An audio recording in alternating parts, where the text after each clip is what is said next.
Hello everyone, welcome to teaching made easy. आज हम discuss करने वाले हैं इवैल्यूएशन यानी कि मूल्यांकन। यहाँ पर क्वेश्चन है, मूल्यांकन से आप क्या समझते हैं? मूल्यांकन की आवश्यकता एवं महत्व को स्पष्ट कीजिए, अथवा मूल्यांकन का अर्थ स्पष्ट कीजिए। मूल्यांकन की क्या आवश्यकता है, इसके महत्व की विवेचना कीजिए। मूल्यांकन का अर्थ यानी मीनिंग ऑफ इवैल्यूएशन।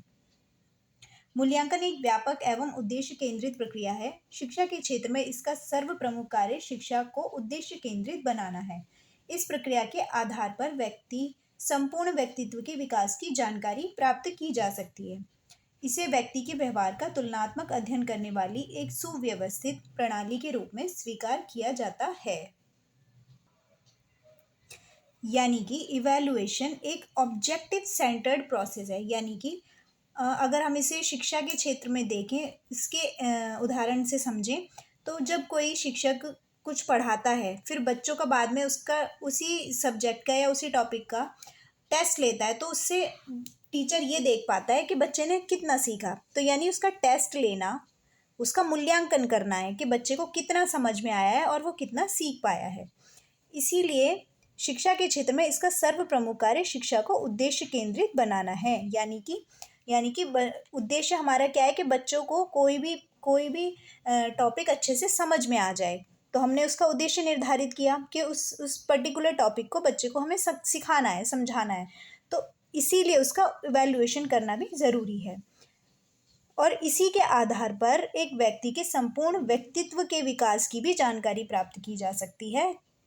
इसका मतलब ये है कि कोई भी इंसान कितना सीख पाया है और उसका व्यक्तित्व कैसा डेवलप हुआ है, इसका भी जानकारी इसकी के माध्यम से ली जा सकती है। और ये एक सुव्यवस्थित प्रणाली के रूप में स्वीकार किया जाता है। यहाँ पर मूल्यांकन की कुछ परिभाषाएं दी गई हैं।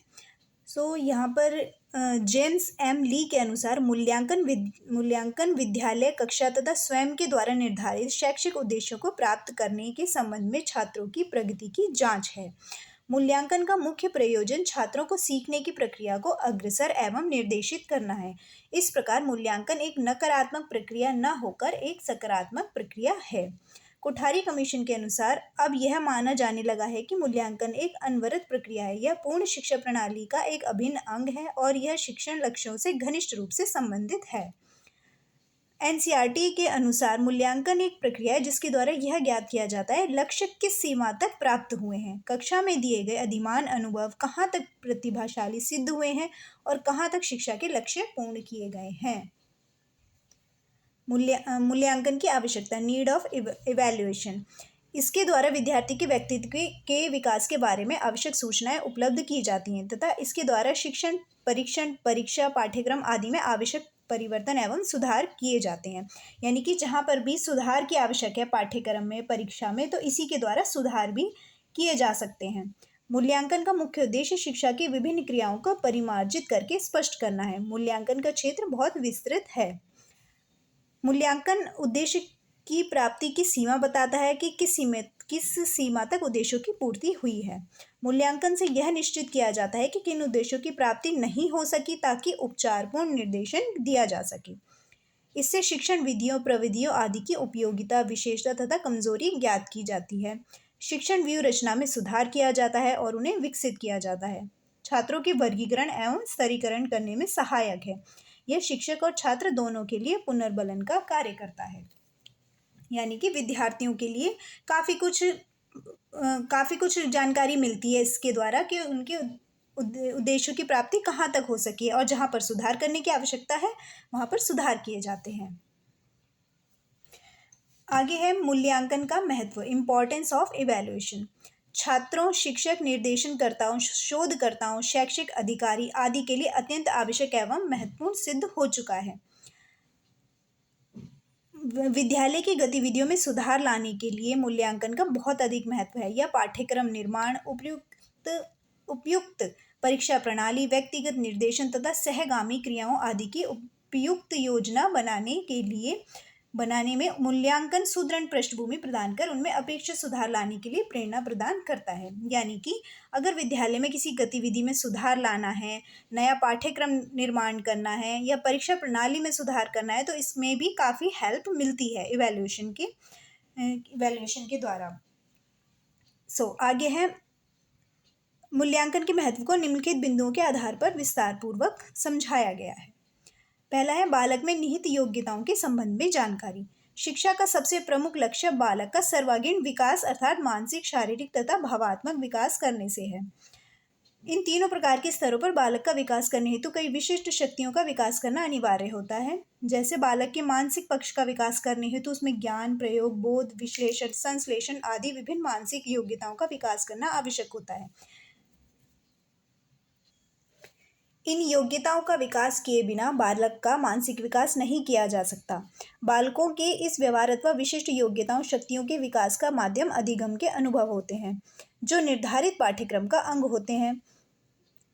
इन अधिगम अनुभवों को प्राप्त करके ही विद्यार्थी विविध व्यवहारों को प्रदर्शित करते हैं, लेकिन यह तभी संभव है जब मूल्यांकन के माध्यम से इन व्यवहार परिवर्तनों की सीमा से संबंधित जानकारी प्राप्त हो जाए।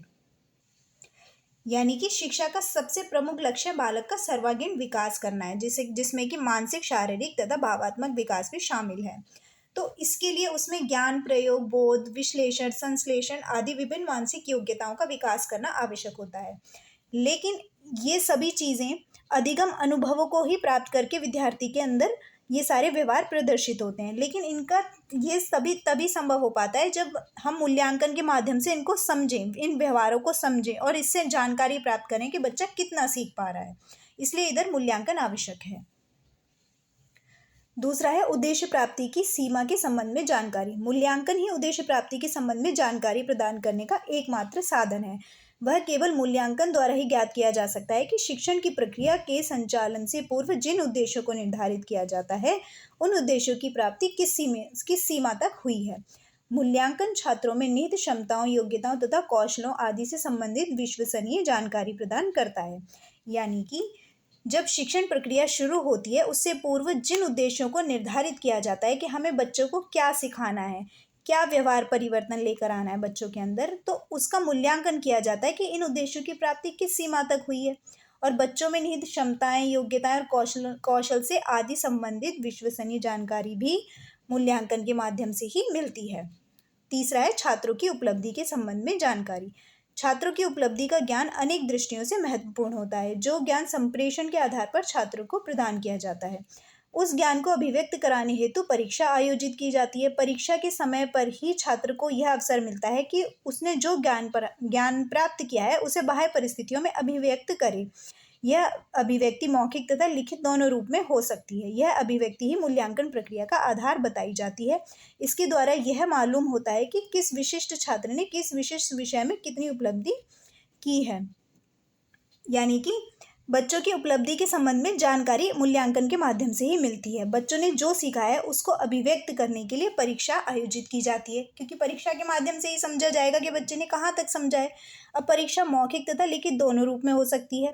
उसी के आधार पर बच्चे अपने ज्ञान को अभिव्यक्त करते हैं और अलग अलग परिस्थितियों में, बाहरी परिस्थितियों में अभिव्यक्त करते हैं, और इसी से हमें पता चलता है कि बच्चे ने कितना सीखा है और कितनी उपलब्धि हासिल करी है। अगला है प्रदत्त ज्ञान की सीमा ज्ञात करने के लिए। इसमें भी यही चीज़ है कि बच्चे ने बच्चा कितना सीख पाया है और कितने सीमा तक ज्ञान की प्राप्ति बच्चों को हुई है, उसकी जानकारी भी मूल्यांकन के माध्यम से ही होती है। अगला है शिक्षण में परिवर्तन तथा वांछित सुधार के लिए। छात्रों में निहित शक्तियों का विकास करने अथवा उद्देश्यों को प्राप्त करने की दृष्टि से शिक्षण प्रक्रिया का विशेष महत्व होता है। यदि शिक्षण अव्यवस्थित तथा अनियोजित रूप में किया जाता है तो स्वाभाविक रूप से निर्धारित उद्देश्यों को प्राप्त नहीं किया जाता। इसलिए शिक्षण में अंगों को प्रभावी बनाना अनिवार्य होता है। यानी कि शिक्षण में क्या परिवर्तन करने चाहिए, इसमें वांछित सुधार क्या क्या हो सकते हैं, इसके लिए भी मूल्यांकन आवश्यक है। उन्हें पुनः नियोजित, व्यवस्थित तथा समन्वित किया जाता है, क्योंकि मूल्यांकन के माध्यम से ही पता चलता है कि बच्चों को कितना समझ आ रहा है और बच्चों को सिखाने के लिए क्या वांछित सुधार किए जा सकते हैं या शिक्षण में क्या परिवर्तन किया जा सकता है, इसका पता भी मूल्यांकन के माध्यम से ही होता है। Thank you.